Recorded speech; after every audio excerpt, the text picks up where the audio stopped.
And to talk more with us about stocks this morning is Christopher Moltke-Leth of Saxo Bank. Good morning, Christopher.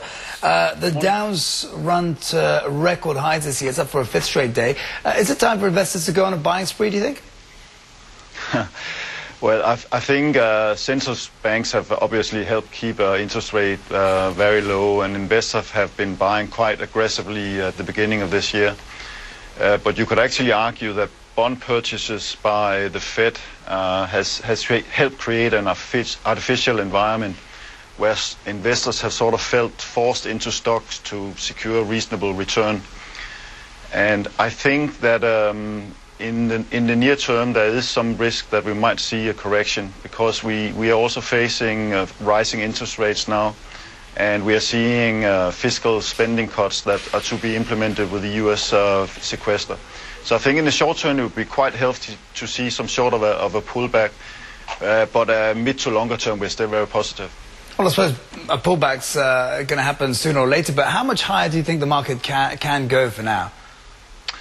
Well, I think stocks, they're not cheap, but they're relatively fair priced, and relative to fixed income and corporate bonds, stocks still look like a very good alternative. But in order for stocks to continue much higher in the short term, we need some solid economic validation. We need some solid evidence that actually the US economy is now on a self-sustaining growth path. And we are seeing signs of a recovery in housing markets, bank lending and consumer spending and confidence. So, you know, there's room for optimism still, but there's a lot of risk factors in the short term. So I think we might see another 5 to 8%, also given the massive liquidity that are being pumped in from the central banks. All right, should investors take advantage of any pullback to buy equities? Yeah, well, it depends on the size of the pullback, I would say. I think, you know, with the Italian elections a couple of weeks back, risk have really re-emerged in Europe. We have seen a massive protest from the Italian public against the austerity measures that have been forced upon them. And I think it actually has reminded the markets that even if there is political will, it might not be enough to convince the public. So right now it appears that Italy's ability to sort of act officially against the financial crisis is hurt at the moment, and I think that is actually complicating the whole situation for Europe further. So far the contagion has not been that big, but there are risks coming up. All right, do you expect the Fed to keep buying bonds through the end of this year?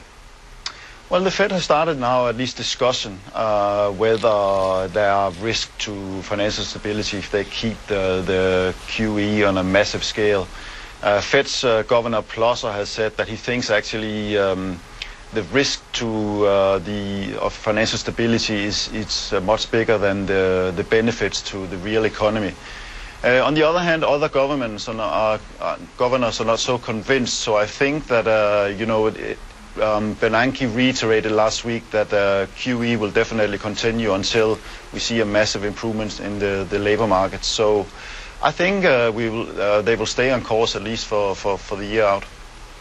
You talked a little bit earlier on about some real signs that the economy is actually improving. We had some pretty positive jobs figures on Friday, of course. Do you think the unemployment rate is going to fall below 7.5% at any stage in 2013?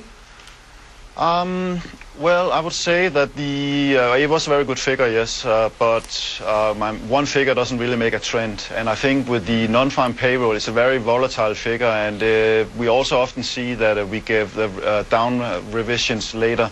So I would be careful not be too optimistic just on one figure. I think some analysts might have to upgrade their estimates a bit in terms of or downgrade employment rates, but don't really see massive improvements for the rest of the year. We have the US sequester and spending costs to be implemented, and I think analysts are waiting to see how big of an impact that will have on the market. I don't foresee massive improvements for the rest of the year, but it will definitely unemployment trend lower going into 2014, I think.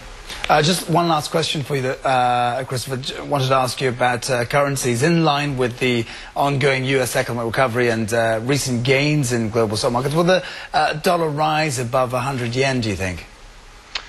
Yes, well, I think yen weakening could continue as long as risk appetite remains intact. And now we are also starting to see, as I mentioned, global interest rates rising. And that actually helps bring carry traders back into the game.